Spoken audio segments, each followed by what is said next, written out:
Radhe Radhe everyone, जय श्री कृष्णा। तो कैसे हैं आप लोग। तो आज हम आपको सुनाने जा रहे हैं श्रीमद् भागवत गीता जी के दूसरे अध्याय के महात्म्य की कथा, जो कि भगवान श्री हरि विष्णु माता लक्ष्मी को सुना रहे हैं।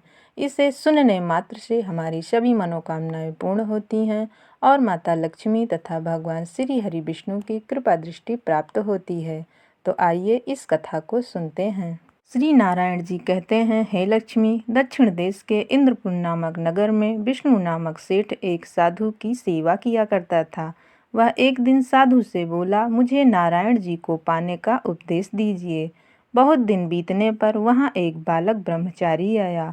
उसने ब्रह्मचारी से विनय करी, मुझे नारायण जी को पाने का उपदेश दीजिए। तब बालक ब्रह्मचारी ने कहा, मैं आपको कल्याणकारी गीता के दूसरे अध्याय का पाठ सुनाता हूँ। विष्णु ने पूछा, गीता का दूसरा अध्याय सुनकर कोई कृतार्थ भी हुआ है? बाल ब्रह्मचारी ने कहा, हाँ, पहले एक प्राचीन कथा सुनो। एक अयाली वन में बकरियां चराया करता था।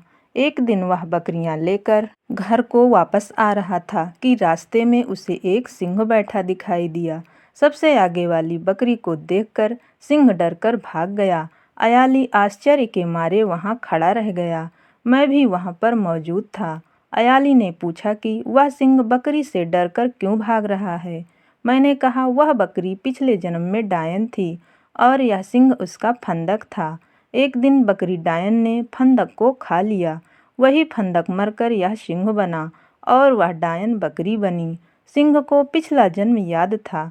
अब बकरी को देखकर सिंह ने जाना कि यह डायन मुझे खाने आई है, इसलिए वह वहां से भाग गया। अयाली ने पूछा, मैं पिछले जन्म में कौन था? मैंने कहा, तू पिछले जन्म में चांडाल था। अयाली ने कहा, क्या हमारा भी उद्धार हो सकता है? तो मैंने उन्हें गीता का दूसरा अध्याय सुनाया। गीता के दूसरे अध्याय को सुनकर उन तीनों की मुक्ति हुई। अब ब्रह्मचारी ने विष्णु को वहां गीता के शब्द सुनाए। वह गीता ज्ञान सुनकर मुक्त हुआ और देवदेह पाकर वैकुंठ को प्राप्त हुआ।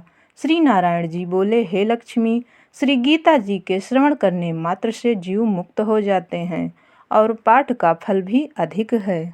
इतना कहकर भगवान श्री हरि विष्णु अंतर ध्यान हो गए। तो इस तरह से जो कोई भी गीता के दूसरे अध्याय का पाठ करता है या इसको सुनता है, उसके ऊपर सदैव भगवान श्री हरि विष्णु की कृपा दृष्टि बनी रहती है और उसको स्वर्ग की प्राप्ति होती है।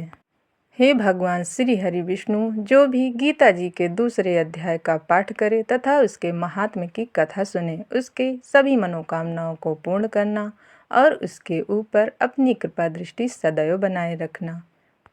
इसी कामना के साथ इस वीडियो को यहीं पर समाप्त करते हैं। मिलते हैं किसी और वीडियो में गीता जी के तीसरे अध्याय के महात्म्य की कथा के साथ। राधे राधे, जय श्री कृष्णा।